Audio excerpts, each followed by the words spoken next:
Hello, I'm Brandy. This is Hound Dog Hollow, and today we are going to be getting ready for Litha, or midsummer, or summer solstice, whatever you want to call it. And so I'm just going to get my live also on my phone because I can see the comments faster in that way. And cool. So yes, let me start off with the most basic things. So I have my Book of Shadows is already set up for, all right, get ready with me, summer solstice. So that's going to be really what we're going to be working on today. I'm trying to pull this up. So the first thing I like to do with every Get Ready With Me is to find out exactly what the astrological energies are going to be that day. So I'm going to be bouncing around pages because we have a lot. Here we go. So the actual solstice is going to be June 20th. So June 20th, the sun will go into Cancer. And Mercury is going to be retrograde in Cancer. So that's, hi, Jocelyn. Thank you so much. Hi, Mooncrone. Okay, so Mercury is going to be retrograde in Cancer as well. So awesome. Eclipse season and retrograde season. So we got to make the most of it. Hi, Love Buglet. So let me see.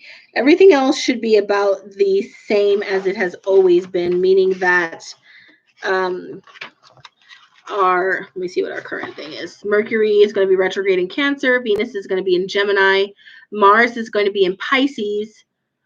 Jupiter is going to be retrograde in Capricorn. Saturn is retrograde in Aquarius. Uranus is in Taurus. Neptune is in Pisces. And Pluto is retrograde in Capricorn. So we're going to have 1, 2, 3, 4 planets in retrograde. And it is going to be still in eclipse season. Actually, no, it's also the day of a solar eclipse and a new moon. It's going to be, I kid you not, I'm not making this up. It's summer solstice is June 20th. The sun will be in Cancer. Mercury will be retrograde. It's also going to be a new moon at 11:41 in Cancer and a solar eclipse. I don't think that we're going to see it in the northern hemisphere. I believe that it's going to be maybe over Australia. I'm not 100% sure.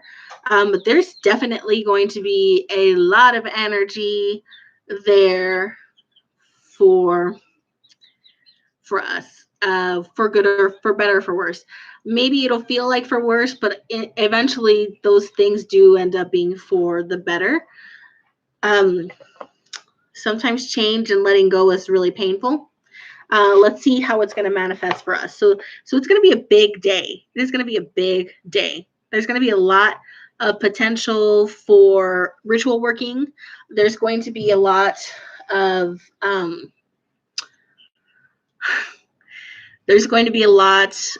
potential for change, for making different choices in your life.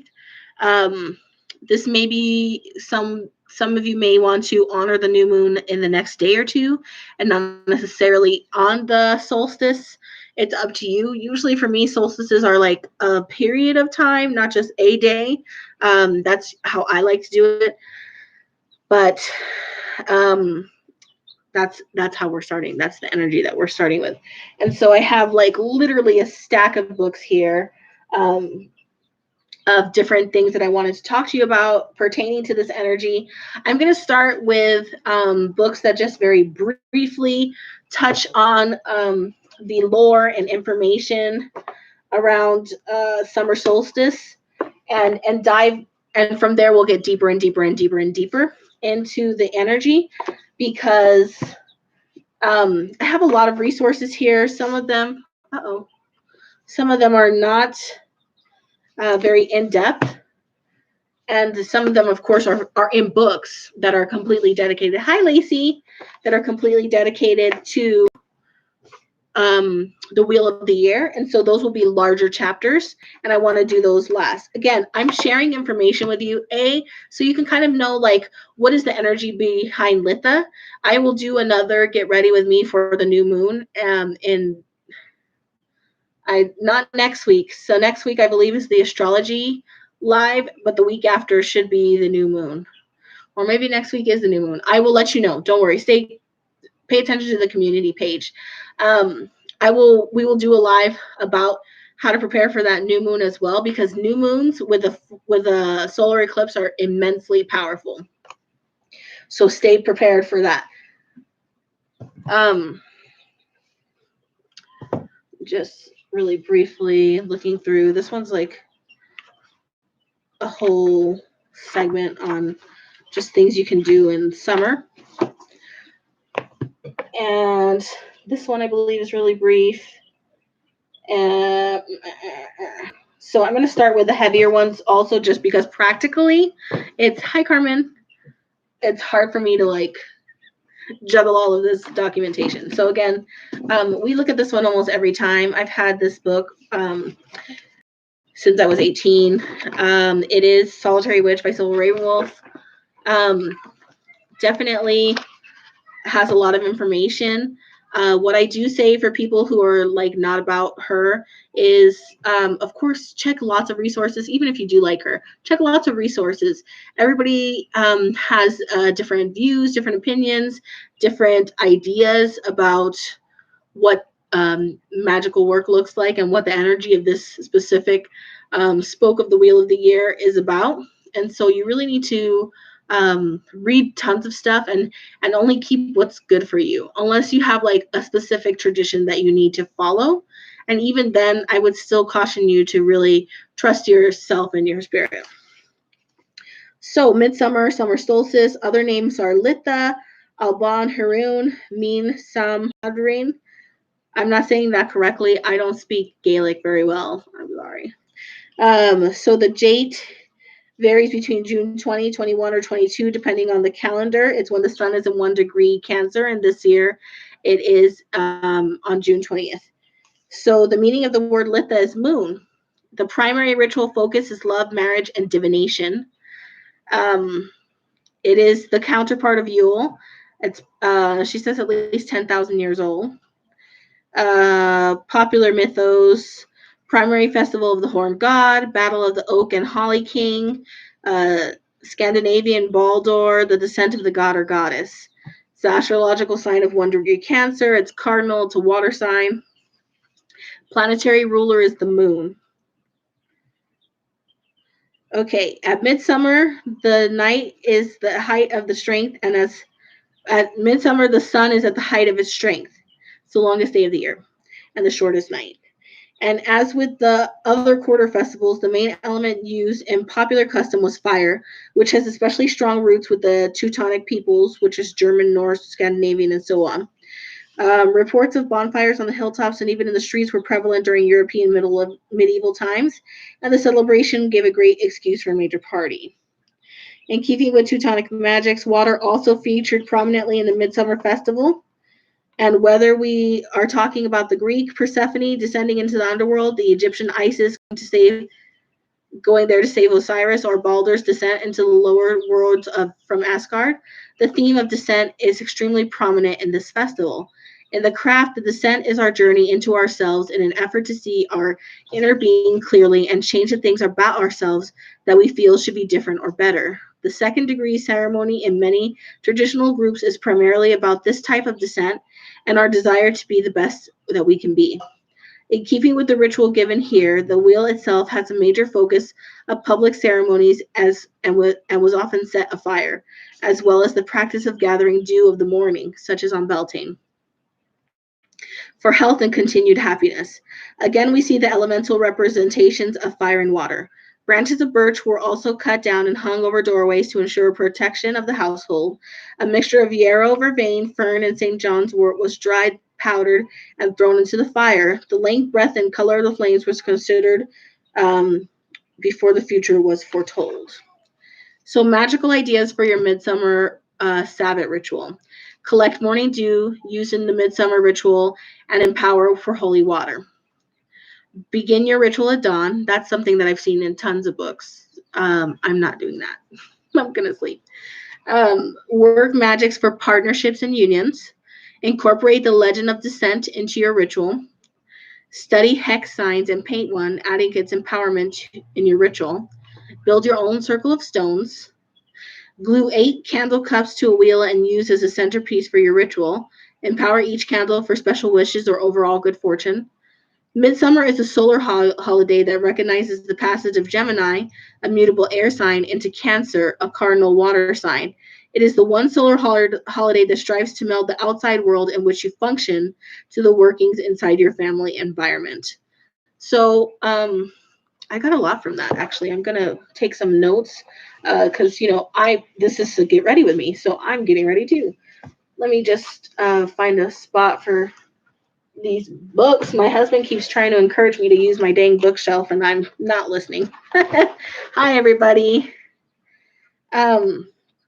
So I definitely have heard the thing of collecting morning dew, beginning your ritual of dawn. I don't know how I feel about partnerships and unions because since it's so close to the new moon, I'm probably also going to be, and I'm a practical magic, so I'm probably also going to be doing other types of magic. Let me think. So I'm just going to write my notes. Partnerships and unions.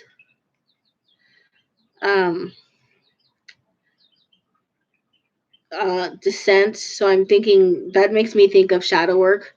And I see how it's really necessary right now because of everything happening. And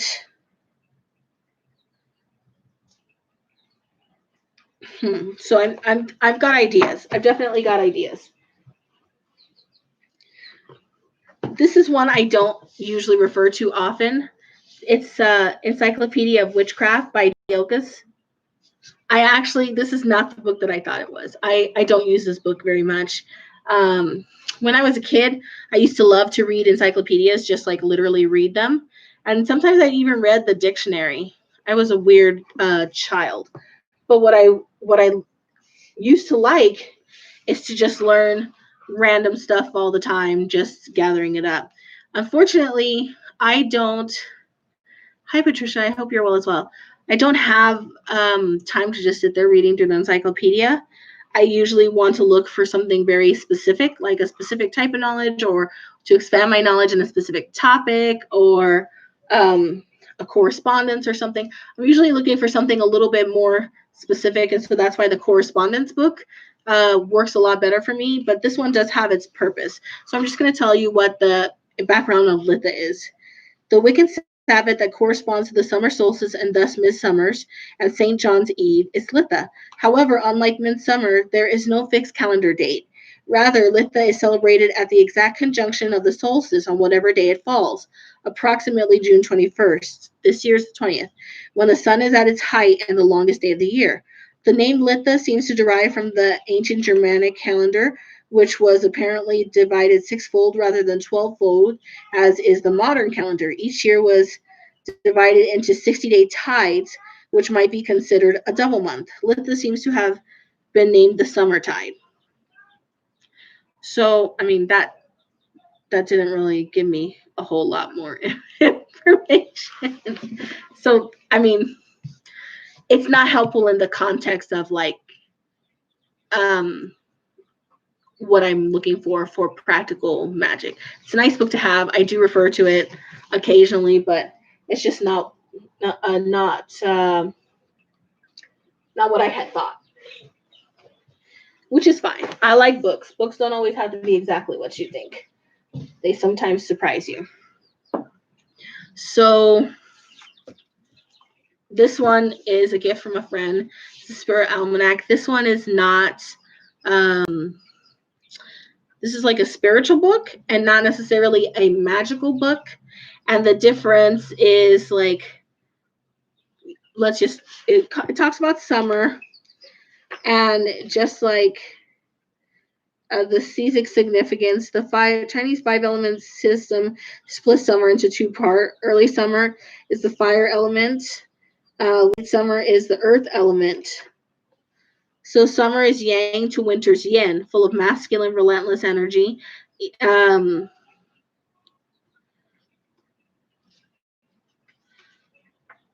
It says Eastern medicine warns that we need to hold on to a bit of yin slowness and ease to balance out our summers, or we'll end up dehydrated, exhausted, and overextended. The moral of the story is celebrate the season's energizing fire, but rein it in when necessary, which kind of alludes back to what Silver was talking about, and that is a fire and water festival.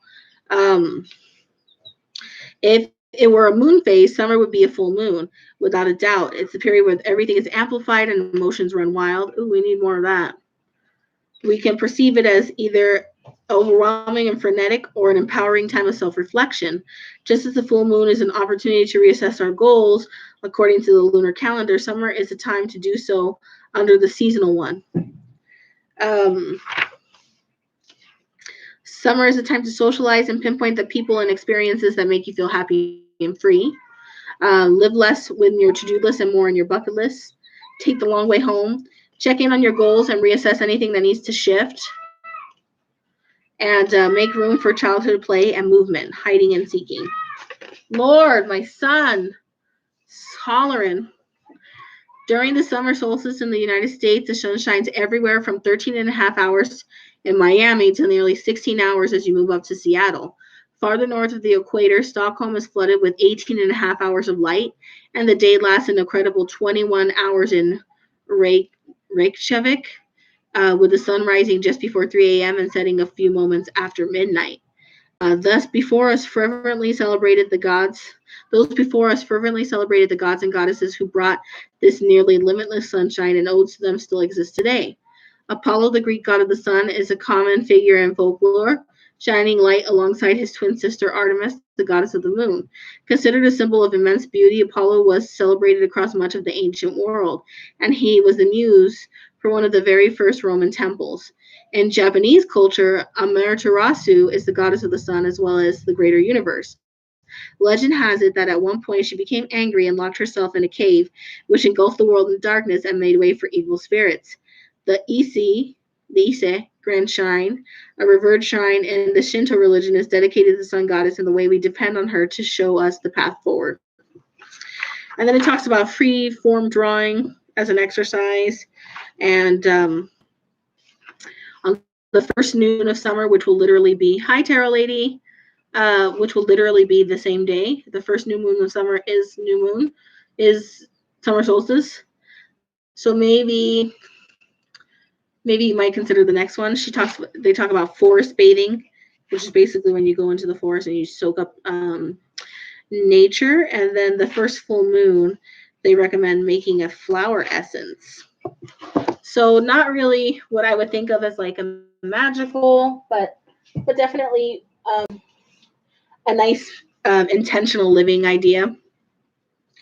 These ones also have like really brief little segments. We're going to get into the deep information, but this is just the little tidbits. Actually, I'm going to do this one last. I'm going to do those sequentially because they're very similar. This one, The Mindful Witch, it's a nice book. It's a beautiful journal type book. I don't have the heart to write in my books. I do not like that. So I just look at it. It's so pretty. So basically, took time to celebrate the light. Midsummer or Litha is the short night of the year, but also signals a return to the darkness as autumn approaches. The crops have been planted and the nature has reached her natural fullness. This joyous time reminds us to live in the moment and appreciate nature's abundance. You should weed and tend your garden. You should eat some honey or use some in your ritual. Take time to bask in the sun. I definitely wanted to make honey cakes.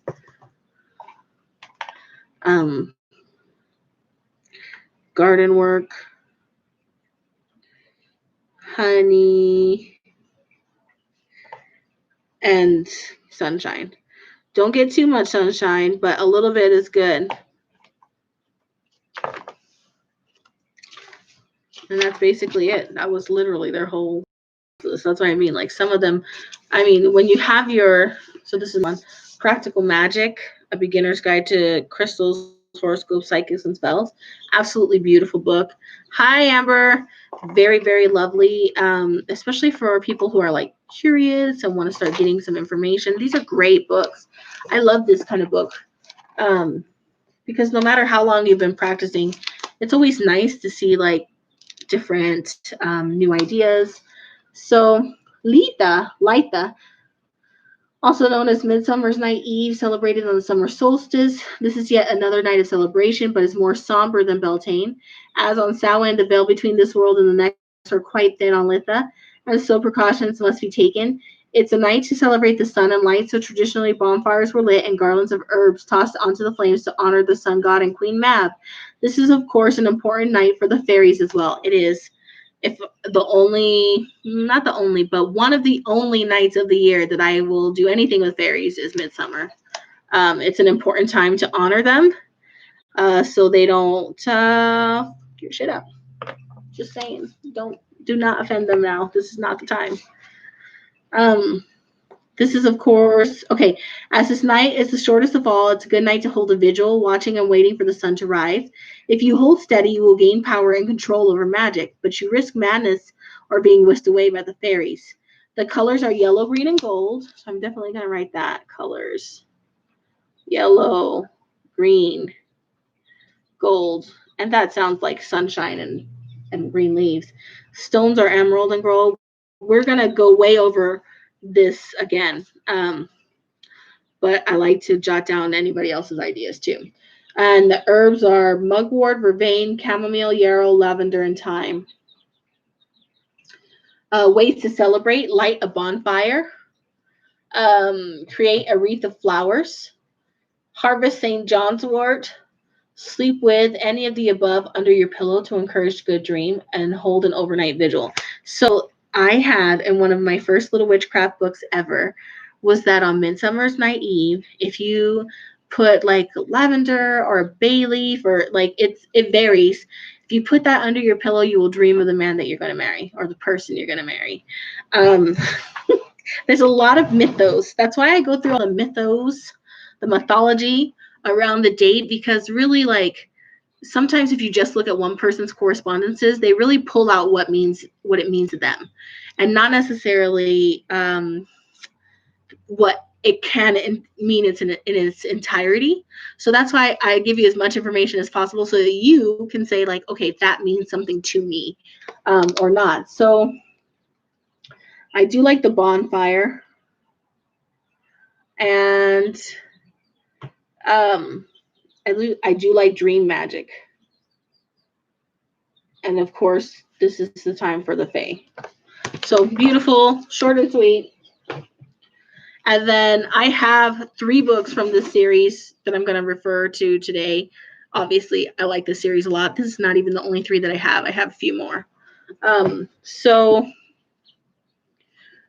The Modern Guide to Witchcraft by Sky Alexander is a treat. And towards the end of the book, they talk about the turning of the wheel. Summer solstice.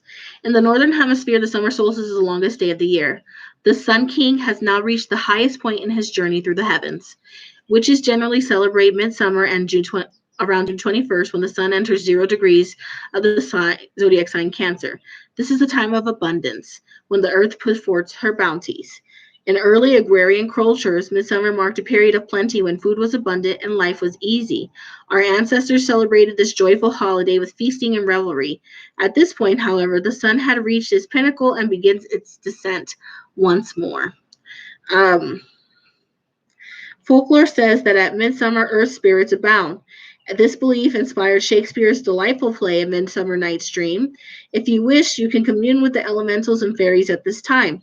Our ancestors regarded Midsummer's Eve as a time of intense magic, especially for casting love spells. Any herbs gathered at midnight on Midsummer's Eve were believed to have unparalleled potency. Oh, thank you so much, Sandrine. Thank you for joining us. It is late. Yes, I will. I do have some stuff going on personally. So, and it for some reason YouTube is taking like 8 to 12 hours to let my lives come back on. So I will before I go to work on Wednesday, I will have the links there. Because I do have affiliate links. So if you want to buy them, that'd be really cool. I would love to try that, but I will put a list of everything that I refer to in the description bar when I can. So harvesting herbs, I'm going to put that. I am going to say that I live in the Pacific Northwest, and not very many of my herbs are ready to go right now. So, I'll try to harvest what I can. Probably flower petals. That's the one you can harvest, flower petals, and then I'm going to be talking about practical magic in water this month. So there's a lot of things that you can do with those herbs as far as water magic goes. So, just as we've done for centuries, witches today celebrate the summer solstice with feasting, music, dancing, and Thanksgiving. Remember to share your bounty with the animals too, and to return something to Mother Earth as a sign of gratitude. Midsummer is also a good time to collect herbs, flowers, and other plants for use in magical spells. Some say if you wish to become invisible, you must wear an amulet that includes seeds from forest ferns gathered on Midsummer's Eve. Spells for success, recognition, and fulfillment are best done on the summer solstice too. So that's a lot of ideas for ritual work right there, guys. So definitely give a bounty to animals. I always do this anyway. I have a lot of animals and we give them treats constantly, but I would love to have like maybe a watermelon if they're ready, or some other fruit to give to my animals. To celebrate, and I always put out an offering for the Fae. Usually it's milk and honey, sometimes with a little bit of spices to sweeten it up, and we put it way out in the corner of the property. Collecting herbs and plants, I'm gonna say, the flowers and whatever. And ritual work, we're gonna do love, success, recognition, and fulfillment are all ideas for things that you might try to do. So candle spells represent the sun and the fire element, so burning them at the sun's peak is a common way to mark the holiday. And it tells you about like how you can have a little spell with 3 candles, a red, orange, and yellow, cinnamon or sandalwood essential oil, 3 candle holders, the sun card from a tarot deck, matches, and a lighter.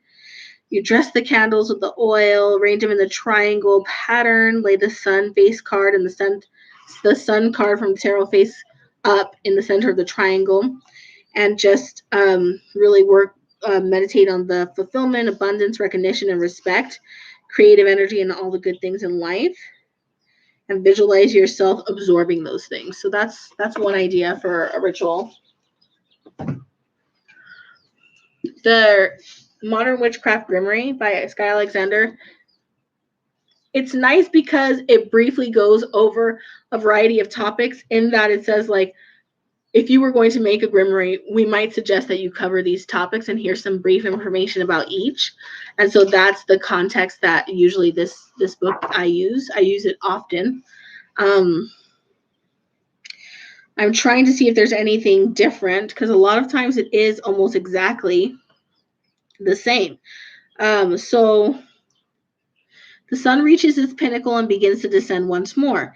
And Celtic pagan mythology depicts this as the end of the Oak King's reign, as he is overthrown by the Holly King, who presides over the waning part of the year.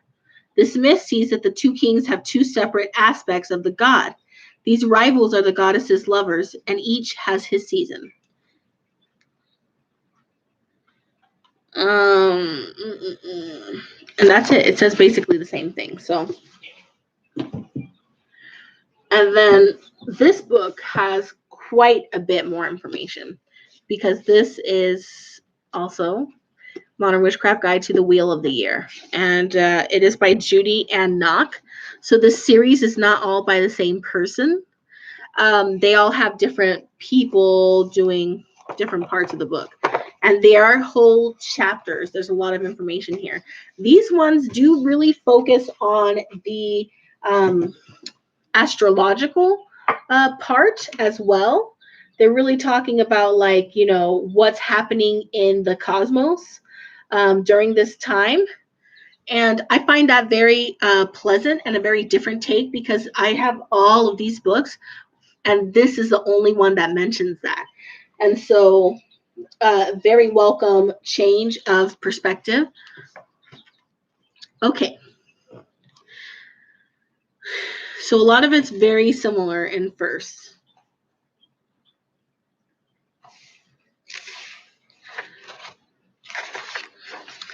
The sun reaches the point on the celestial sphere where it is again at the greatest distance from the celestial equator. Only this time the Earth is tilted a full 23.5 degrees in the direction of the sun.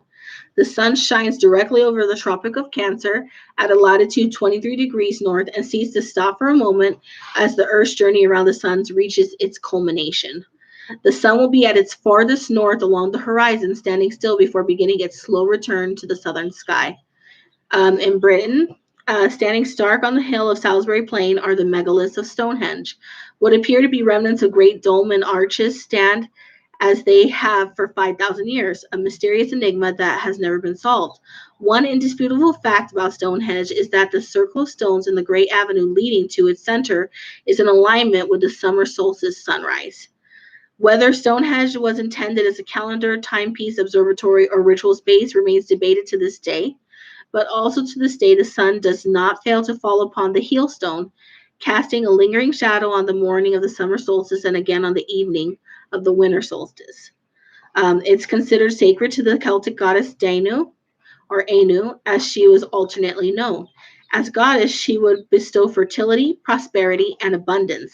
Her followers would circle her sacred ground of Sinach Ain, carrying torches of straw and hay. Weaving the torches over themselves, their cattle, and their crops, they sought to secure her blessing and her aid. When the day is at its longest and the full glory of the earth is manifested in the bounty of summer, every rock, tree, bird, and insect seems to radiate vitality. A whirl of activity takes place before the coming darkness. We take a cue from the natural world and use this time to align with the powerful energies that surround us. While the summer solstice is a culmination, it is also an ending. As the power of the sun reaches its peak, the only thing that can follow is decline. This penultimate surge of strength precedes death. The time of the Oak King, the half year of burgeoning life and light, passes, and the reign of the Holly King, who presides over the waning year, begins. In Celtic mythology, the goddess Danu was held as the universal mother. She is considered the most ancient Celtic divinity and is the mother of the Tuath de Danann. I'm not saying any of these words correctly, I'm sorry. Her consort was Bile, the god seen as the first ancestor of the Tuath de Danann, and sometimes referred to as the father of men. Also called Anu or Anna, Danu represents the earth and all of its fruitfulness. Her children were the early gods of the land. One of her sons, Nuada, the supreme god of war. Nuada is likened to the Celtic version of Zeus and was the king of the Tuath de Danann, although unlike his Grecian counterpart, he is noted more for his exploits in battle than for his amorous liaisons. They arrived upon the island of Ireland, concealed with great clouds of mist and dense fog. For this reason, they were able to establish themselves unbeknownst to the reigning tribes of the Fir Blog. They are described as unparalleled in beauty and magical ability. And this goes on. There's a fight.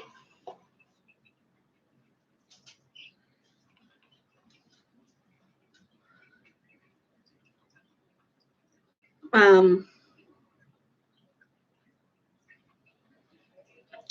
it's just saying that they had a fight, things went wrong, and eventually these two off the Danann ultimately decided to abandon the surface of the land, and every goddess and god became a fairy. They divided the hills of Ireland among themselves so that none of them was without a kingdom. They never surrendered their divine powers and could be often found to lend aid or alternately discombobulate human affairs as they saw fit.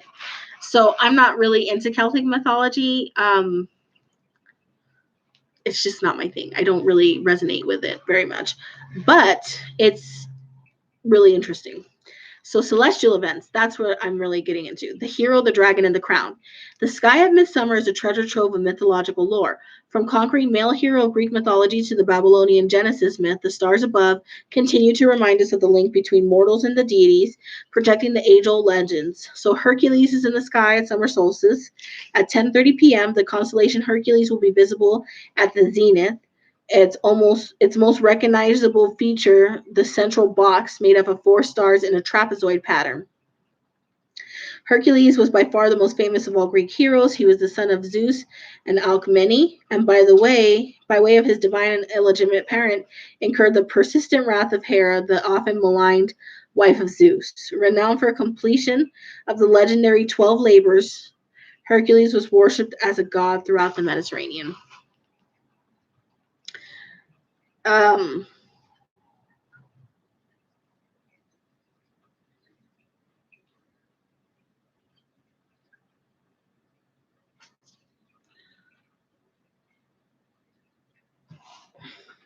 there's Draco, is also the celestial dragon. Directly north of Hercules, you'll find Draco, the celestial dragon, writhing across the night sky. The head of the dragon lies just beneath the hero's feet, and its body undulates between Ursa Minor and Ursa Major, which is the Big and the Little Dipper. And then Corona Borealis, Ariadne's crown. If you turn to face north, lying to the west of Hercules, you will find an enchanting crescent of 7 stars curving upward. This is the Corona Borealis, the northern crown, or the crown of Ariadne, as it's also known. Corona Borealis has a very distinctive feature in addition to its shape. The bright star Gemma is the unmistakable jewel of this glittering summer constellation. So that's pretty cool. Astrological influences, the reign of Gemini and the age of adolescence. There is no other sign in the zodiac that illustrates duality of nature more so than Gemini. Third sign of the zodiac, Gemini is ruled by Mercury and is a positive masculine sign. Represented by the twins, Gemini represents the unfolding of the adolescent soul and a time of great change. Gemini is reminiscent of the youth and vitality of the fullness of summer, with the accompanying angst that comes from the realization of the fleeting nature of the season. Dual nature is the characteristic most strongly associated with Gemini. Most often in mythology, Gemini is linked to the brothers Castor and Pollux, the sons of Leda. Leda was married to King Tyndareus, but she had an extramarital affair with Zeus. The result was one mortal son, Castor, and one divine, Pollux. Her mortal son was killed during a misadventure involving cattle theft. Pollux, so grieved at his brother's death, petitioned Zeus for death, that he might ever be at his brother's side. Zeus struck a compromise with his bereaved son. He allowed Pollux to exchange a portion of his immortality so that he and Castor would change places, alternating their time between Olympus and the underworld. The touching sacrifice initiated by Pollux on behalf of his brother is especially poignant at the summer solstice because it is at this time that we acknowledge the surrender of the Oak King to his rival, the Holly King. Most often depicted as adversaries battling it out for the control of the year, or alternatively as rivals for the hand of the goddess, the Oak King and the Holly King can also be viewed simply as manifesting the duality of nature. Equal but opposite forces who, like Castor and Pollux, must each be consigned to alternately flourish and falter. One cannot exist without the other, for their fate is inextricably bound. Likewise, they cannot occupy the same space and time. One must always rise as the other falls, such is the great and timeless drama enacted by the revolving earth in her journey around the sun. So that's very interesting concept there.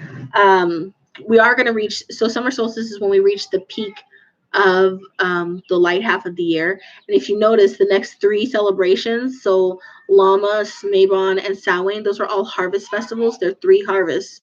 So we are reaching the peak of things growing, and then we reap what we sow throughout the next 4. The next 4. The next 4 Sabbats. God, I couldn't come to me. So we're having a harvest. And then after Samhain, we have the repose. That's the last harvest. We have the fallow time, so to speak. And then on Yule, the gods will switch places, and it's the birth of the Sun King, right? So this is his death, his zenith, and then his decline. I don't think some people do not believe he dies right at this point. He's going to die. They're going to fight at some point in the future. But it's very interesting mythology. Suffice it to say that now is a time of change, but also of introspection and duality of nature and descent. So there is a lot of cerebral things that you could be doing if you wanted to maybe not do a ritual and maybe just contemplate or meditate or do a guided meditation or something more in what am I saying? Introspective.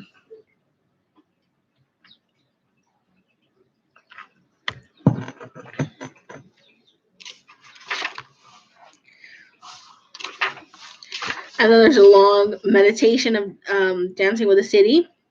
You can invoke the fairies is another option. Practical craft is a fire. Make yourself a bonfire.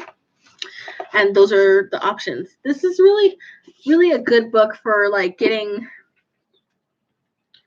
mythological basis for the celebration.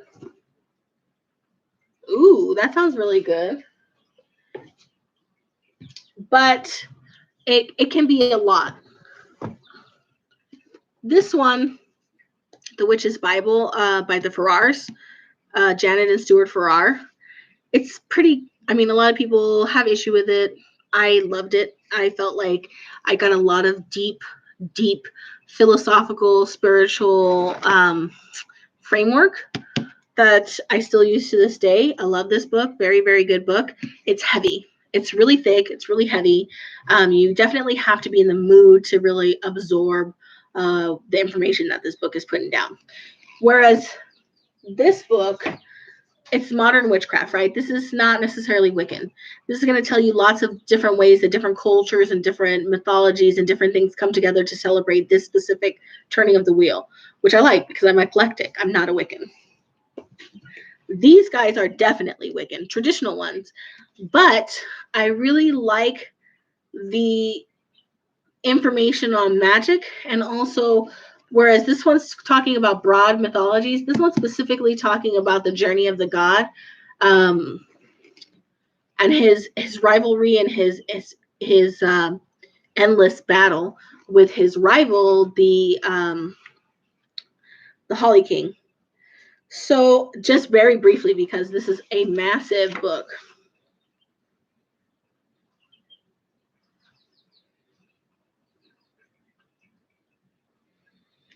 So basically it's the apogee, meaning the height of joy and abundance and warmth. And it talks a lot about the oak and the holly king.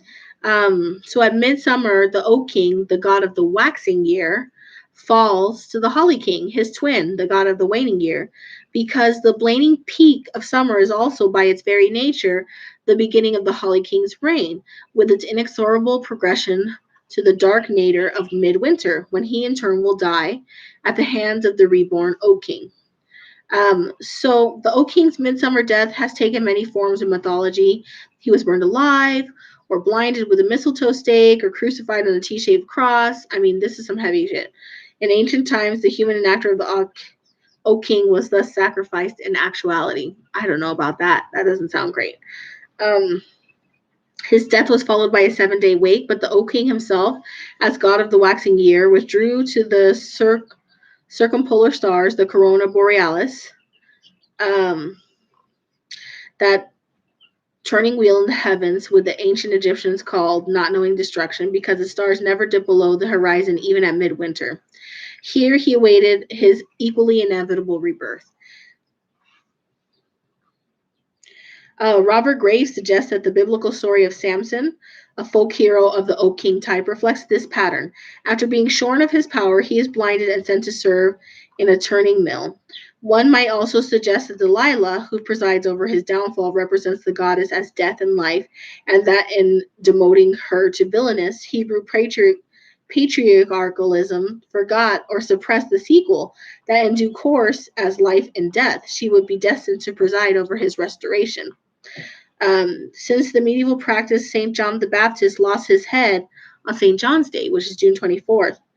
He took over the Oak King's title and customs. It was natural to let Jesus, as John's merciful successor, take over the Holly King. Of all the trees that are in the wood, the holly bears the crown. The identification of the Pacific Jesus with the holly or holly oak must be regretted as poetically inept, except insofar as he declared that he came to bring not peace, but the sword. So very heavy themes of I really like that aspect, and that is talking about how across different religious traditions and historical mythologies, there is still the resounding similarity of these journeys, these arcs of our understanding of divinity in the natural world of where we live. So it is definitely not a one-on-one book. This is a deep book about getting really into those deep philosophical and spiritual questions. I do recommend it. There is a lot of this book that I absolutely will not do. There's a lot of this book I absolutely will not do. But what I like about it is the real, sometimes when you look up the correspondence for Litha or Samhain or whatever, you get a list of this, and this is a good way to celebrate and that.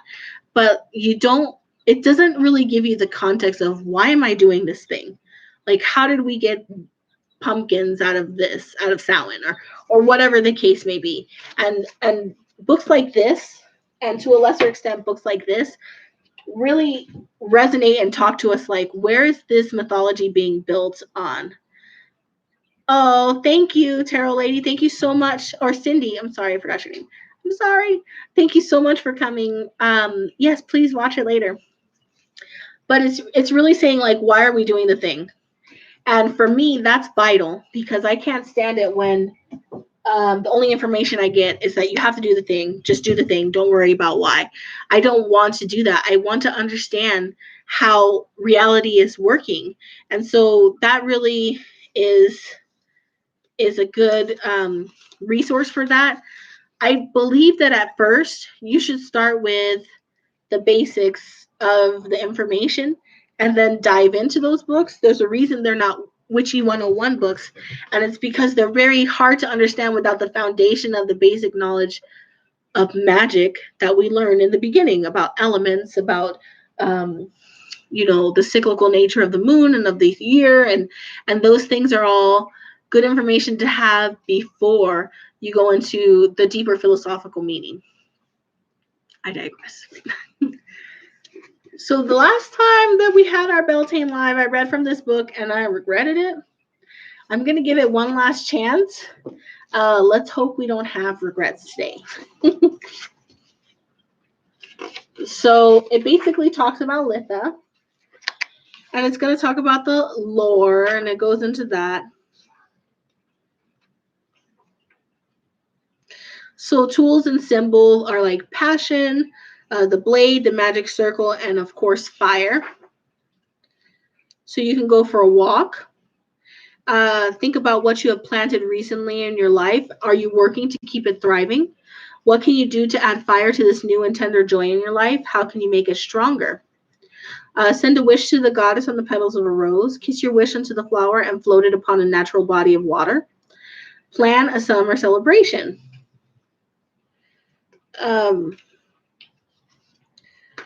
She has homework that you can write your own ritual. You can write an essay about the role of passion in magic and everyday life. You can do a table of correspondence for the element of fire. She recommends reading The Spiral Dance, which I have The Spiral Dance, but I haven't gotten to it. It's one of those, again, Drawing Down the Moon by Margaret Adler and Spiral Dance by Starhawk. Those are really classic philosophical texts for this path, but I have not read them. I have not been necessarily attracted to them. I have bought them with the intention, but first I want to read Holy Wild. So that will be my next read, hopefully very soon. I don't know how I feel about this book. She's got a lot of ideas that are borderline. Oh yeah, Sharon will. You know it. I do that. But I'm actually committing this year to getting through them. I'm committing this year to getting through them.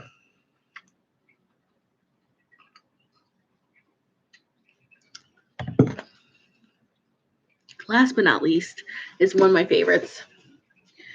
This is Llewellyn Sabbats ALMANAC. This is great. Every year they do something a little different with different ways that you might celebrate the turning of the wheels. They have different like little articles. The summer solstice is commonly observed on June 21st in the Northern Hemisphere and has many names, including Midsummer, Litha, St. John's Day, Kupala Night, and more. From Bulgaria to Brazil, Wales to Wyoming, you will find a wide array of festivals and traditions celebrating the solstice. The actual technical date of the solstice can vary from as early as the 19th to as late as the 25th, yet many of these events go beyond just a single day and the night before. They may last for several days or upwards of a whole week or more. Some of them even take place weeks before or after the actual solstice. These longer festivals often have roots that go back centuries. The practices span all of the elements, collecting water from sacred wells, blessing fleets of blessing fleets of ships, lighting bonfires and burning effigies, gathering medicinal herbs and wearing wreathed crowns of flowers and ferns for fertility, the sounding of horns and cleansing with smoke, and of course feasting, drinking, and dancing. Yeah. All of these activities speak to the culture of the land itself, the daily lives of its people, and their connection to the cycles of nature. So I'm just going to pause really quick. I really liked how they laid out the different elements represented in magic that we could celebrate in this time. So, of course, the water with the collecting of the water and the blessing of fleets, the fire with the bonfires and the effigies, the earth with the gathering of the herbs that are supposed to be more potent now, and the wreath crowns, and of course, the cleansing with smoke and the sounding of horns is air. So I really like that a lot. If we simply acknowledge a fixed date and go by the book, are we really tapping into all of that rhythm?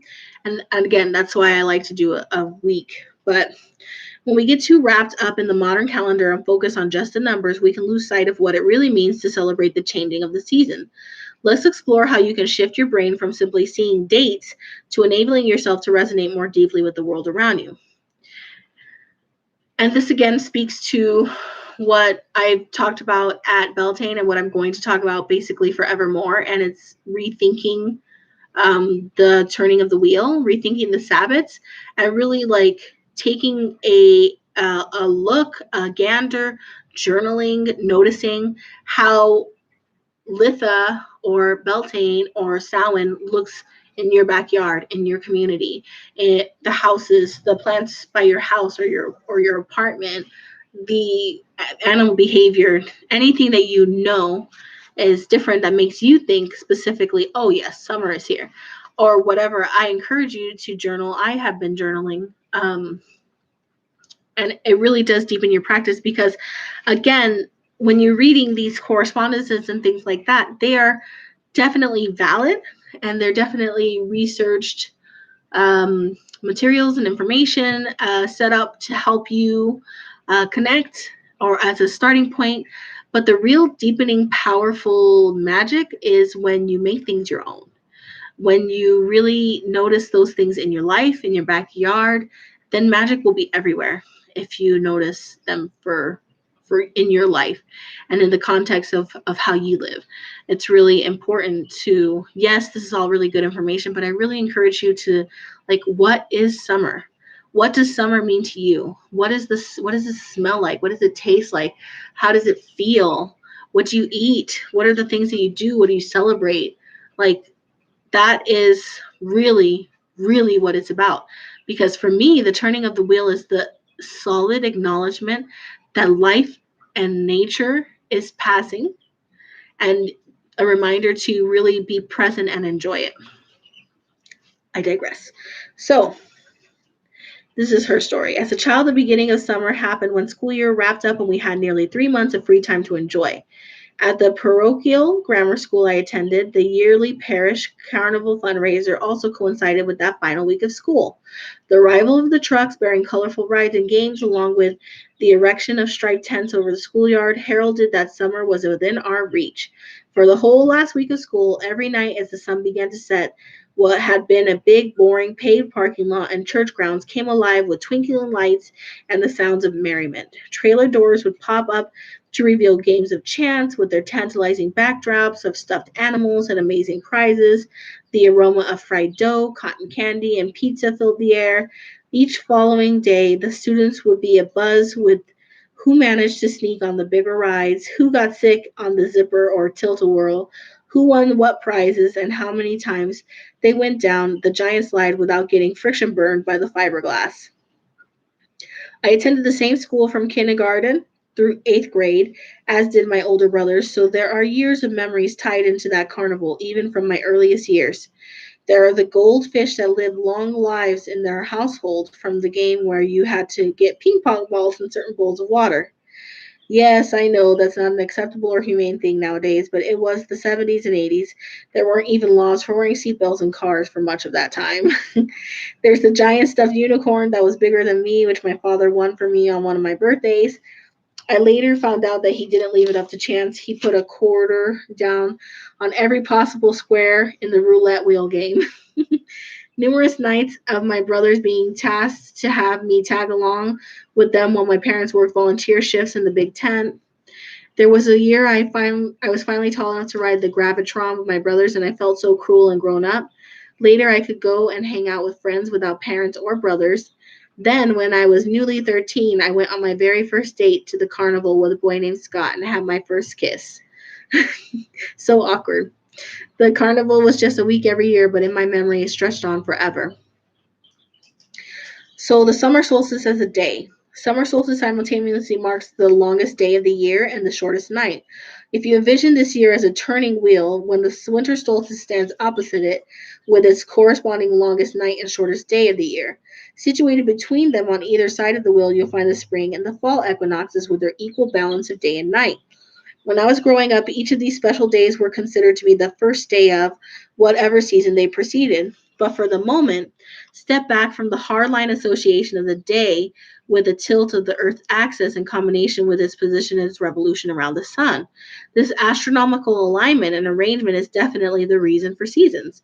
Yet there's no hard switch that flipped, turning spring into summer or fall into winter. The facts prove that this is a gradual shift, so the extremes and equal points simply make a good point of measure, which is why our ancestors often built monoliths, temples, and other landmarks to help keep track of the days in correlation to the sun's journey across the sky.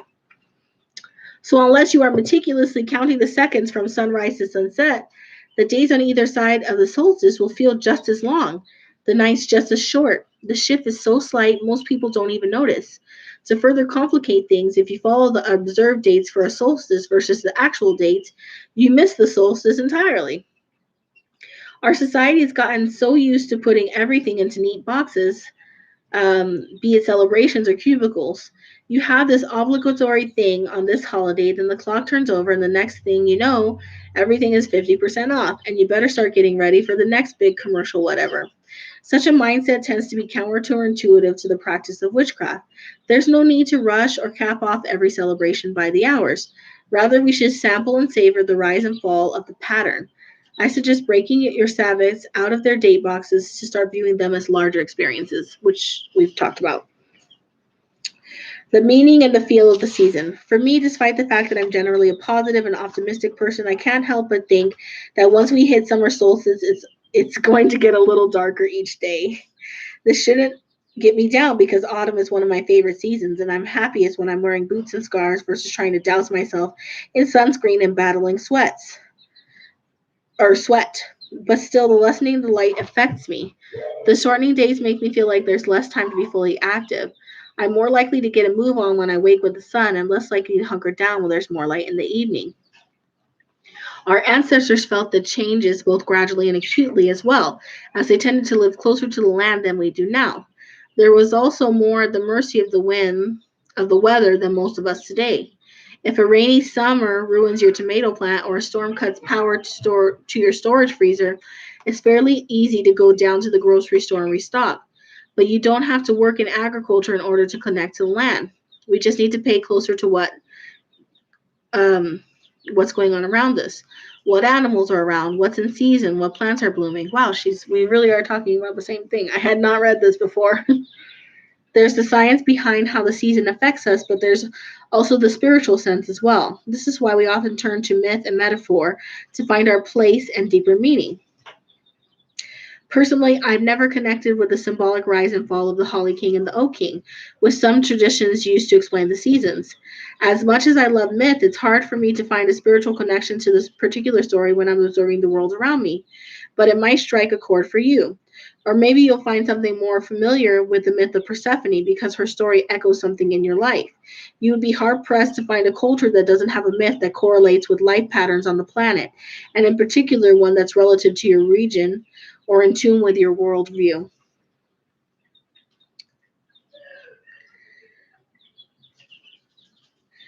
So the summer solstice is an active time. The world around us is blooming, rising, growing, maturing.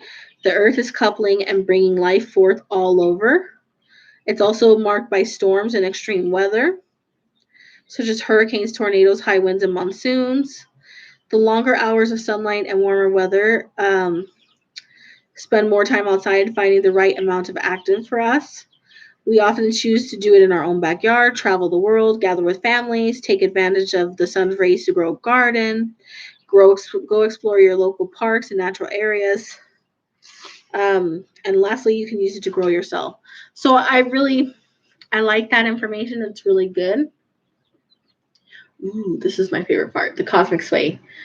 This is a different article. The height of the summer season, not the warmest day but the longest, marks the midpoint of summer, halfway between the first day of Beltane and the last day of Lunasa. Litha sunrise was observed by the ancients just as was the Yule sunrise. The actual sunrise is at 5:25 a.m. Honor the moment and wait for it. Make your morning beverage, bundle up, and sit outside. Experience the moment of sunrise, observe the light and its quality, smell the air. Organize your evening celebrations, prepare meals, etc.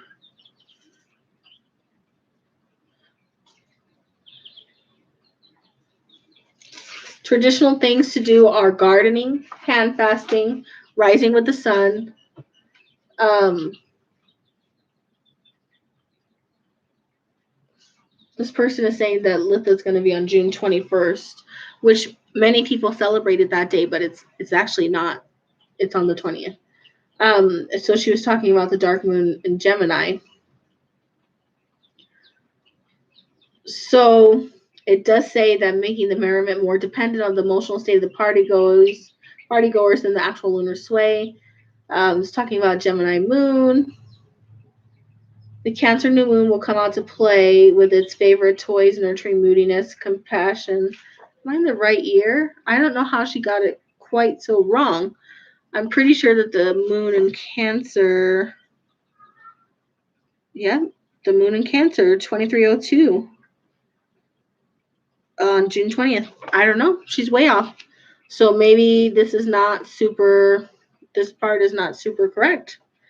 Or maybe it's for like a completely different part of the world. I don't know. Interesting. So then they talk about the old ways. So Sarudin and her cauldron, which is a famous mythology. Some ideas are salads, falafel pita sandwich, and sparkling raspberry lemonade. You can make a tissue paper lantern and a fairy garden in a jar, which I've seen these little beautiful little fairy garden terrariums, and they're so cool. And a lot of the craft stores have everything you need to make them. So they're talking about citrine as the crystal of the season, which is really cool. I love citrine. And a ritual for embodiment of your person. Surprisingly, I did not like that as much as I usually do. I felt like the cosmic sway was incorrect, so it kind of turned me off.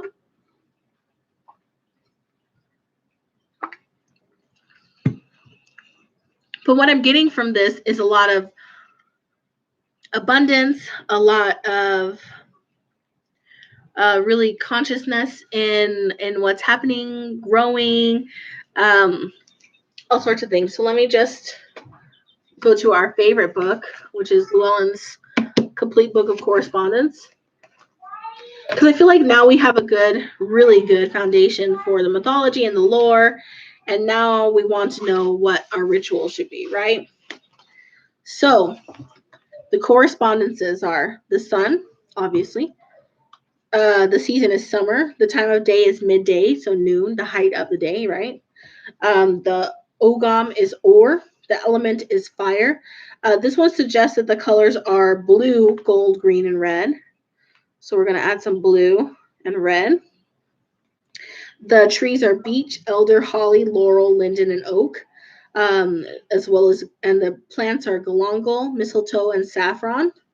Herbs in the garden are chamomile, which is actually really coming in. Chamomile, heather, heliotrope, lavender, St. John's wort, and vervain.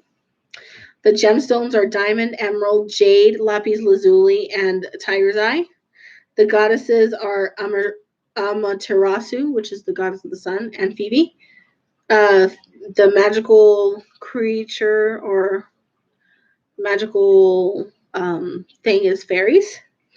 The gods are Apollo, Balder, the dog god, the green man, Helios, Jupiter, Loki, Lu, Mithras, Ra, Surya, Thor, and Zeus. Animals are cattle and horse. Marine life is crab and octopus. The birds are goldfinch, kingfisher, meadowlark, owl, robin, and wren. Issues and intentions: agriculture, change, divination, endings, fertility, life, light, manifestation, power, purpose, strength, success, and unity. So definitely, let me write some of those down. So change. I always do divination every single Sabbath. Fertility.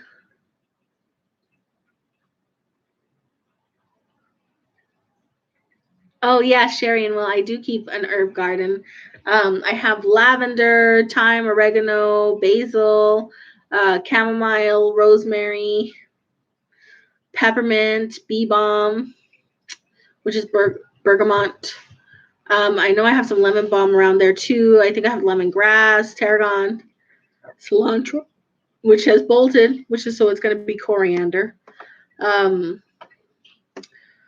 It depends. Some things are doing really well and some things are not, because I planted herbs in the garden and they did not necessarily like their neighbors. So we'll see. But I really want to talk about, success, like that. Purpose, I really like that. So also they have Midsummer's Eve or Midsummer, which is Cancer. Again, the trees are elder, holly, and oak. The herbs are lavender and St. John's wort. The plant is betony. The goddess is Ain. The gods are Balder and Nergar.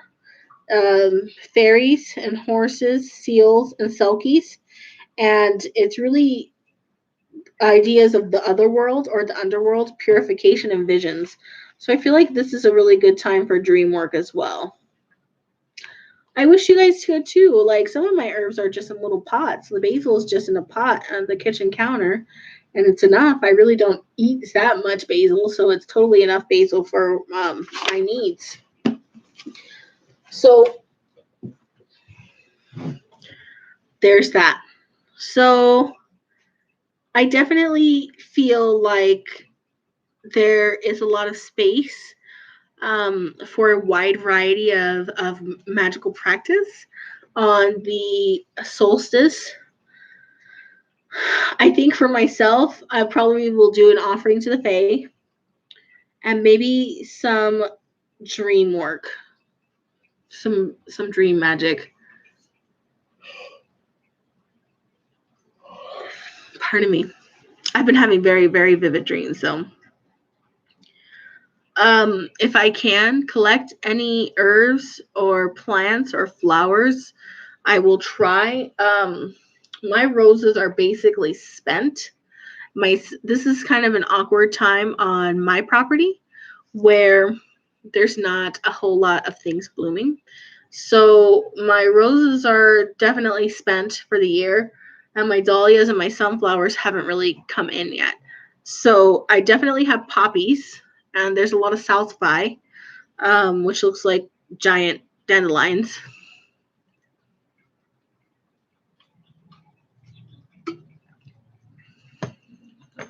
And there's lots of greenery. I just don't have a lot of floral stuff, so I might look for some of that. Another magic that's still totally appropriate is wish magic with your dandelions. So that's a really good idea, especially with all the abundant and successful and fertile energy about. You might want to plant some seeds that you harvest over the next several Sabbats, the next 3 Sabbats, right? You may consider having a meal with family. You might consider, I'm definitely going to do a video about starting an altar, or how I set up my sacred space, which will be my Litha altar, and the colors and the stones and the other representations that I will put up there. So that's going to be something. It is sharing a day with a solar eclipse and a new moon, so I'm definitely going to be harnessing that energy as well. And for the Sabbats, so Sabbats are not really working days very much for me. Sabbats are more of honoring and enjoying and family, and really like walking my property and seeing, you know, where everything's at and how my animals look. And it's definitely a day for Sabbats are more for celebration and reflection, and Esbats for me are more about working. That's a lot of information. That's a lot of information. My cheeks hurt from talking. But if you guys have any questions, please let me know. I'm going to be talking more about rethinking the wheel. And so what I would encourage you to do, if you have a book of shadows, if you have a journal, if you have anything where you are tracking your progress or your journey or your life, which I highly encourage you to do, you might want to have a page or a segment or just an ongoing conversation with yourself about what does it mean to be in summer. What does summer mean? What does it look like? And I talked about this at Beltane, and for Beltane, I was just noticing, I spent some time noticing over the course of this Sabbat, from Sabbat to Sabbat, just noticing the different things going on. So for me, on my property, my lilacs were blooming. I'm Beltane. I'm going back to Beltane, just telling you the things I wrote down. The red roses just were everywhere, all over my yard. My front yard especially, there's red roses everywhere. And the pink roses too. The back tree line on my property was filling in and getting very green. Ticks. Not all things are good, but it was definitely a heavy tick season. Lots of planting and work in the garden. That's really something very typical of spring. Camping, of course, we go camping first thing in the spring, and just watching the garden grow. All the baby animals, because I have so many little chicks over here. um, and just like spring starts, in my opinion, like so hopeful. The energy is so hopeful because it's warming up and we're feeling like more like we can enjoy outside, and we're feeling more like hopeful, and we're getting a lot more vitamin D. And so there's a lot of things that work together to increase our enjoyment, I think, in the spring. So in the summer, some things that I'm going to be doing and that will be coming out on my channel.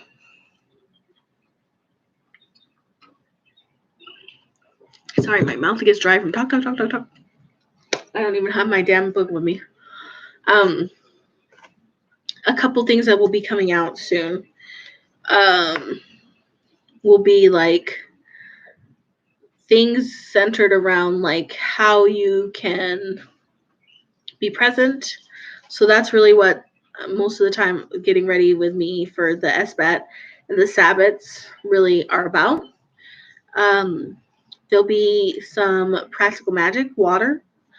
They will be a magical how-to video, and I think it's probably going to start with candles, although I have some other ideas. There might be something else to work on. I'm not sure if candles is going to be the first one. It depends on if I can get the sufficient amount of beeswax from my local bee person to make candles. Also, we're going to talk about rethinking the wheel and what that means to each of you. And I mean, there's going to be more coming out. There's just a lot more. Am I missing any comments? But I think that's all the information for Solstice. What do you guys have any ideas for what you're going to be doing?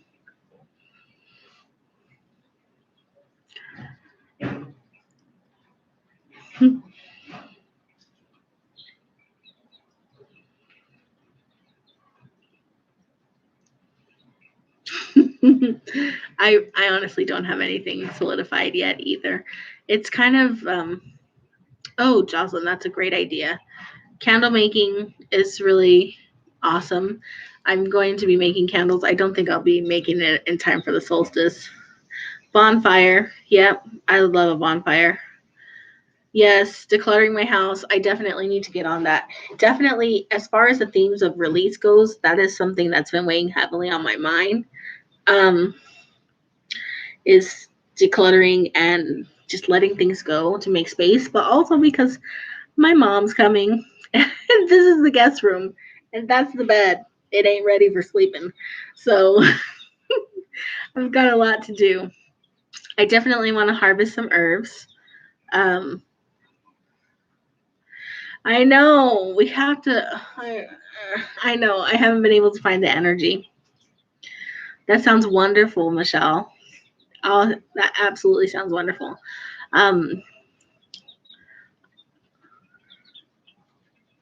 Yes, absolutely. Let it go. Let it go.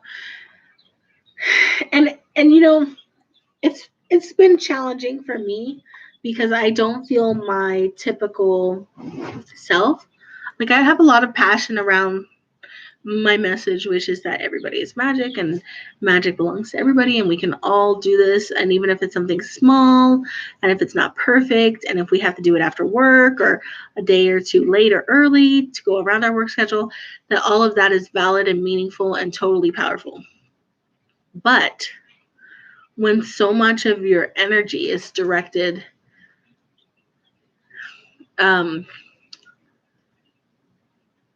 into other pursuits and you're burnt out, it's really tiring to show up.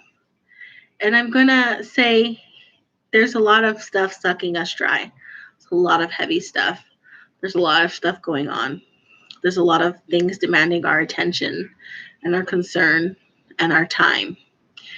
And I would encourage you to give as much of yourself as you can, but absolutely don't feel guilty if you must take a break.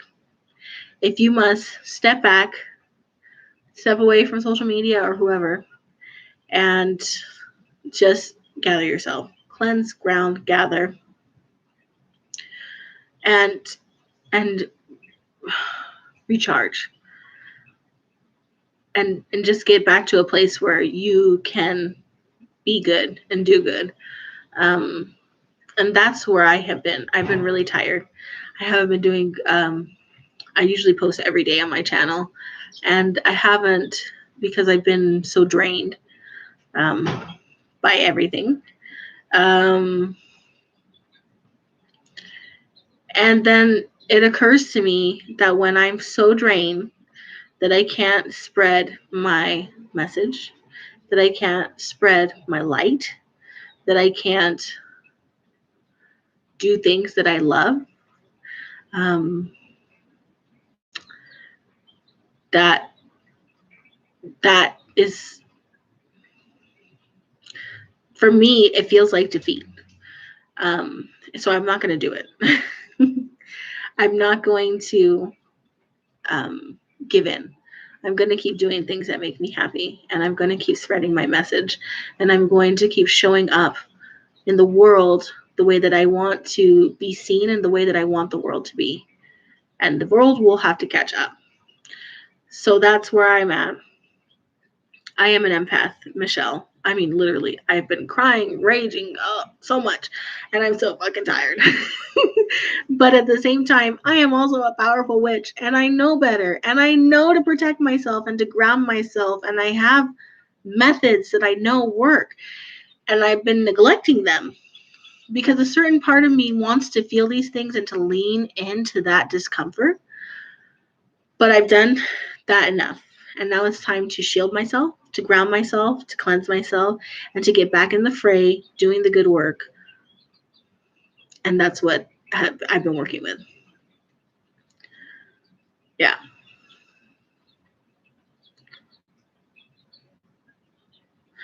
Yeah. Oh, Patricia, basil is so good. Such a good energy. So prosperous, so delicious. Like, there's a myth that anybody who has basil in their house, it will bring prosperity and abundance to your home. Long story short, I have been tired.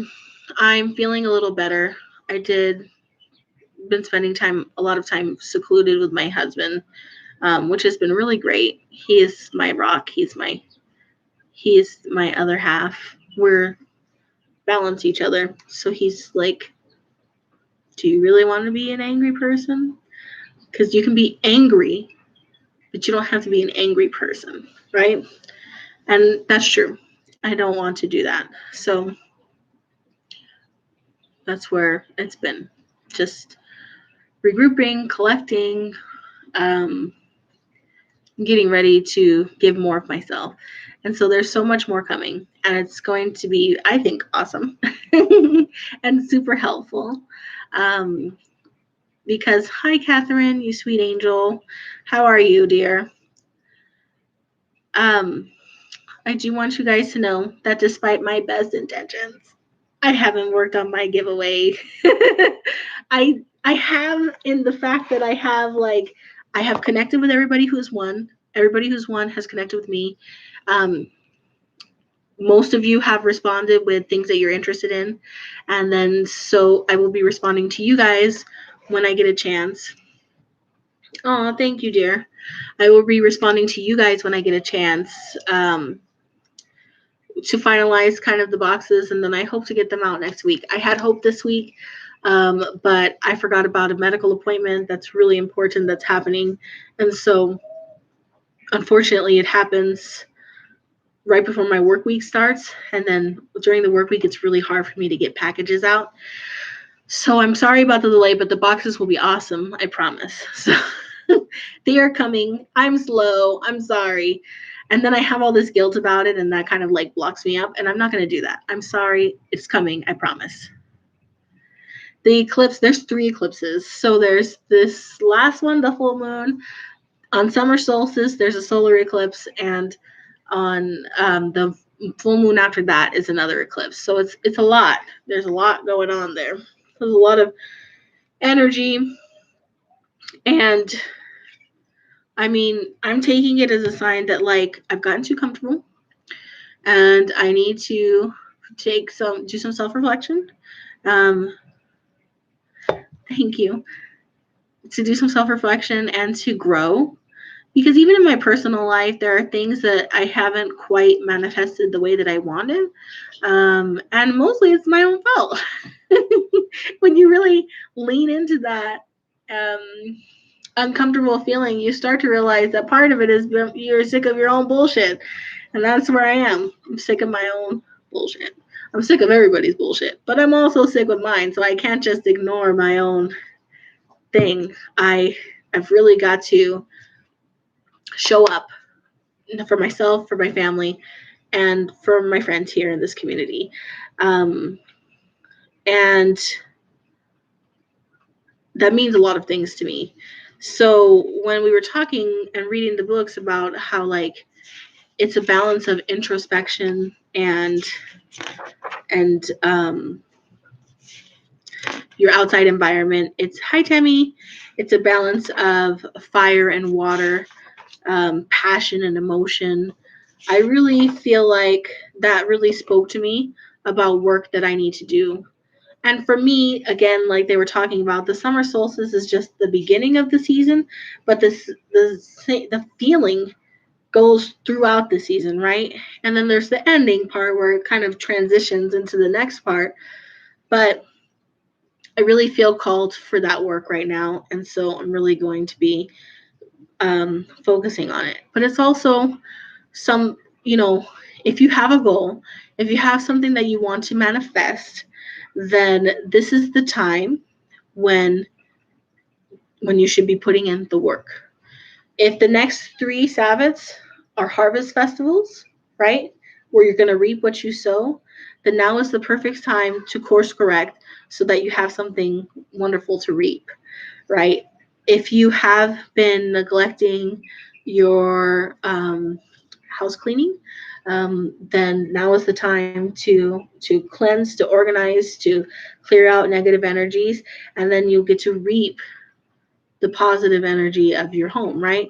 If you have been neglecting your physical person, now is the time to move your body, to drink good water, to really appreciate the temple that you live in, right? Oh yeah, Catherine, I feel that energy. Now is the time to really put in that devotional work. And that's not always comfortable. I mean, a lot of us set intentions and a lot of us make wishes and a lot of us want things, right? And when in reality, and we do a magical working or we do an intention or we start something and we either A, fail, or B, things get awful and hard. And you're like, okay, wait a minute, this is not what I wanted. But sometimes the reason you're not manifesting the thing that you want is because there's no space for it. Because the thing that you have currently is taking up the space for the thing that you want.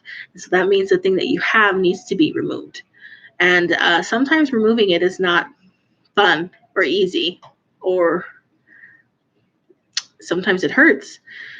But that's where I really get into the devotion work, the actual working of making your intention.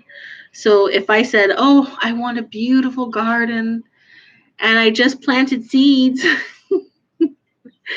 I'd have a hot mess. I might have some things, I might have some sunflowers, but maybe not if I don't water it, not if I don't weed it, not if I don't tend to the garden the way that it needs to be tended to bear the fruit that I want. So we make a lot of intentions without thinking about like the actual dirty work of manifesting. And I'm definitely guilty of that. I definitely want things to just happen for me and not be uncomfortable or unhappy or angry or whatever. But those negative feelings, those shadow feelings, really are what stimulate growth, right? They really are what make you get moving, light a fire under your butt and get you moving in the right direction. So I feel like collectively, that is the energy of the eclipses and also of everything that's happening in our society. We want things. We want good lives. We want better opportunities and happily ever afters and raise good children, and that takes work.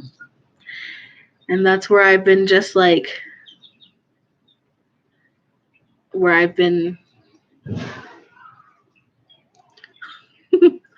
I hope my husband's right there because my son just dropped something. It takes work, and I'm ready for it, and I hope you are too. And I'm so glad that you guys are with me on this journey. And if anything resonated or felt good in this live, then it was totally worth it. And I'm glad that I came. So I'm definitely excited. There's going to be content tomorrow and Tuesday and so on and so forth. It's going to go back to my regular schedule. I've got some boxes and some decks to review and just lots of fun stuff for the channel, as well as plenty of original content for you to consume. And just everything is going to be better than okay. And it's just going to take some discomfort and some hard work. So I love you guys. We'll talk more about the solstice before it comes. It's just for this particular one, I really wanted to get the information out there early because it's a really reflective personal evaluation time. And I want to encourage you to consider some things as you prepare. I forgot. I was going to end it, but I forgot. I've been doing long. Oh, coyote pups. Interesting.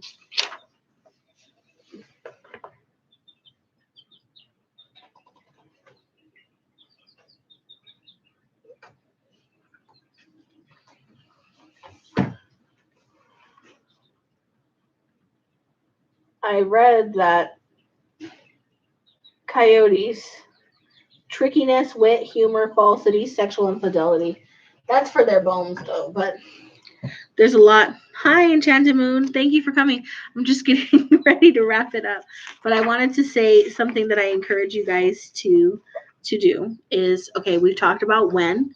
We talked about the astrological energy. We talked about the history. We talked about different ideas and correspondences. And there's also resources. So many of your favorite websites will have plenty of information for you to review. A lot of it's coming out even now. So Tamed Wild, The Witch's Box, Witchcraft Way, Pinterest and Google. There's lots of different website resources. We talked about tons of books. Oh, thank you, Tina. That sounds wonderful. We were just talking fairies is super appropriate with the summer solstice. So that's going to be really great. Thank you.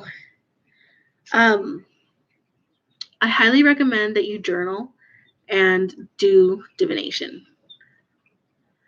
Um, and so a couple things. Sometimes we don't really want to do the journaling, but I would say, like, with everything that you've gathered, with all the themes that we've discussed, with all, exactly, Tina, perfect for summer solstice, with all the information and the mythos and the energy present with the summer solstice and the new moon in Cancer and the solar eclipse all in the same day, I really want you to journal about, like, what is possible. We're going to talk next week about all the energy of the eclipse. Thank you, Michelle.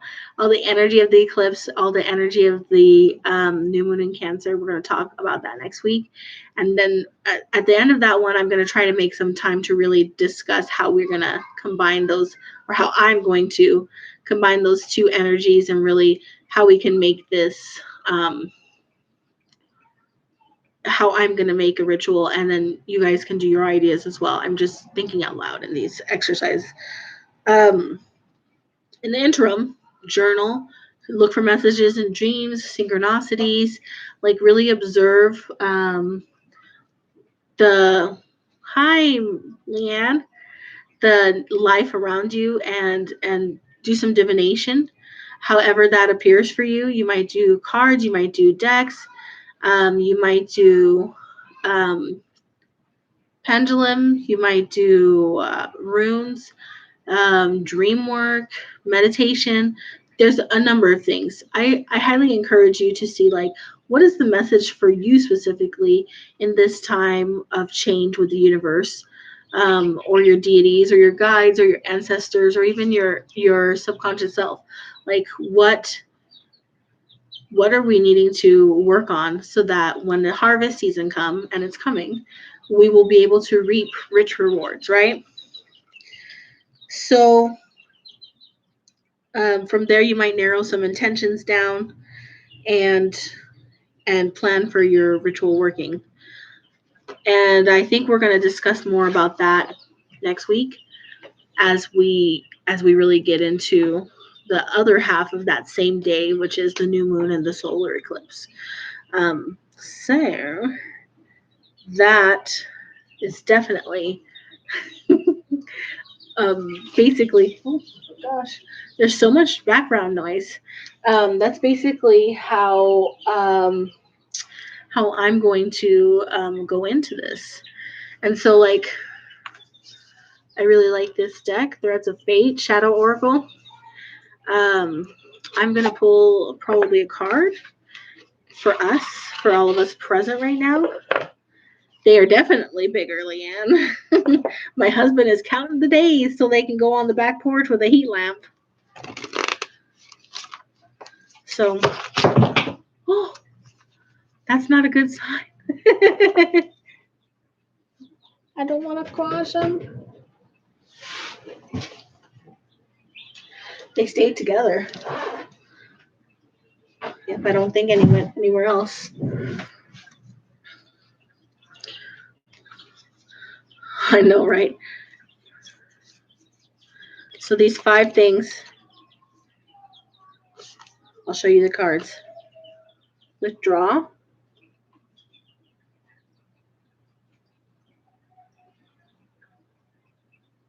This little sleepy fox. My son is crying. Yeah. Versatility. It's like a marijuana leaf. Also a good message. Underworld.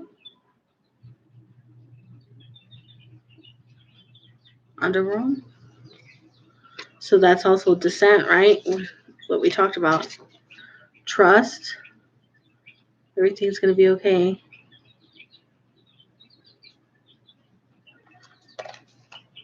And transmute.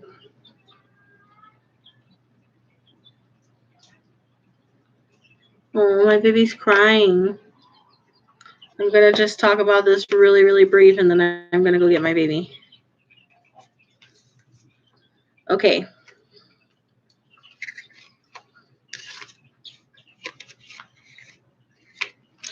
Withdraw.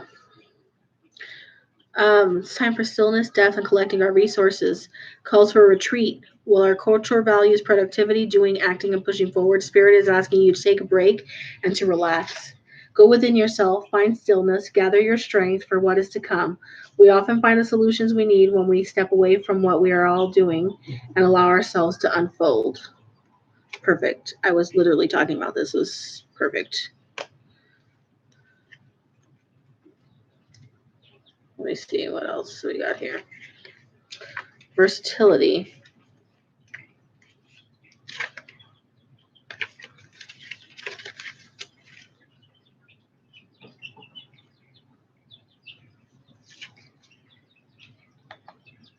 Oh, I lowered the thing.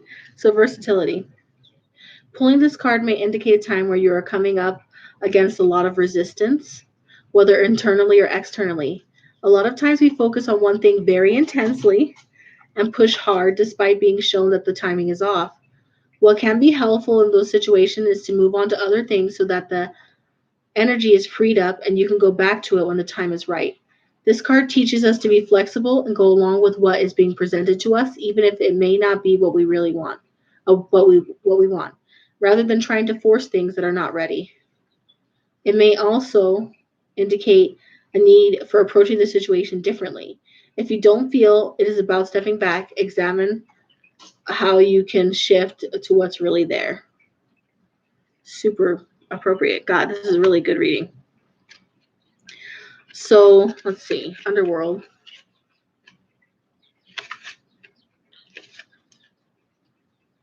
I'm just learning this deck, so that's why we're looking up the meanings, guys. Sorry. It's a newer deck to me. If the Underworld card comes to you, it is either an invitation to go within yourself or it serves as an acknowledgement of where you currently are. If you do not sense that you are in the Underworld, then this card is asking you to take a pause and allow the things that need to fall away to do so. If you are in the underworld at this moment, it can often feel like it is trial after trial, loss after loss. It may also feel empty and uncomfortable. The underworld is where we die and are reborn. It holds the fire of transformation. So many people resist being in the underworld or try to rush the journey, but this card is asking you to settle into it and surrender. Give yourself permission to be in this in-between space and welcome the changes to the best of your ability. While we are in the underworld, we need to allow ourselves to be there without anticipating the rebirth. We must simply be there. So that's super appropriate. This was, Deed's great. I'm so like impressed about how on point these are. This card indicates a time where letting go of your human thinking and having faith will serve you. People can confuse surrender and trust, lumping them into the same idea. However, these are different things and require different parts of us. Surrendering often feels darker and like you've submerged, unable to see the light at the end of the tunnel. Its lesson is teaching in rebirth. The rebirth can only happen when you surrender to winter without expecting spring to come around. It is a lesson in adapting. Trust is a more intuitive process. There is an element of vision, of knowing what is possible, of seeing the potential and trusting that you will get there when you do not know how you will. It is trusting that the universe will provide the resources and illuminate the path if you show up for it. Reflect around your history with trust. Do you have evidence of how trusting can bring about magical solutions? If not, at what point in the process do you give up? Super, super great. And the last one is transmute. And then I'm going to go because my kid is crying. And I don't know if him and daddy are brawling or if he's wilding out. It could be anything. Mama loves to sugar his ass up and send him home. Within you lies the ability to take dense energy and turn it into a lighter, higher vibration. You can do this in response to constricting situation, difficult relationships, or blockages within your internal landscape. Sometimes we do not need to consciously work at the issue, but simply have the intention of doing so. This card is an invitation to identifying that which needs to shift and creating a sacred container for what you want to transmute. So, yeah, Jocelyn. So, I got a lot from that. And it really spoke to, not just the themes that we talked about, but also like my personal feelings. And I feel like maybe you guys feel that way as well. So what I will say is the moon is waning. Between now and summer solstice, the moon will be waning. And waning is when we release, waning is when we banish, waning is when we let go. And I'm feeling called to really put that work in, so that I can come up to the solstice and the eclipse ready to charge forward and manifest what I'm going to reap over the course of the next Sabbats. So I'm feeling that. I'm really feeling good about the energy. I'm really feeling like this is a time for reflection, for rest, for journaling, for divination. I highly encourage you guys. I love you guys so much. Thank you for coming to this live. My baby is crying. Actually, I think he might have stopped. But I still think it's a good time to end. So I love you guys. I wish you only the best. I hope you enjoy the content that's coming up on the channel. Again, it's been a little bit of an ebb, but here comes the flow. Love you guys. Have a wonderful day. Take care of yourself, and I will talk to you soon.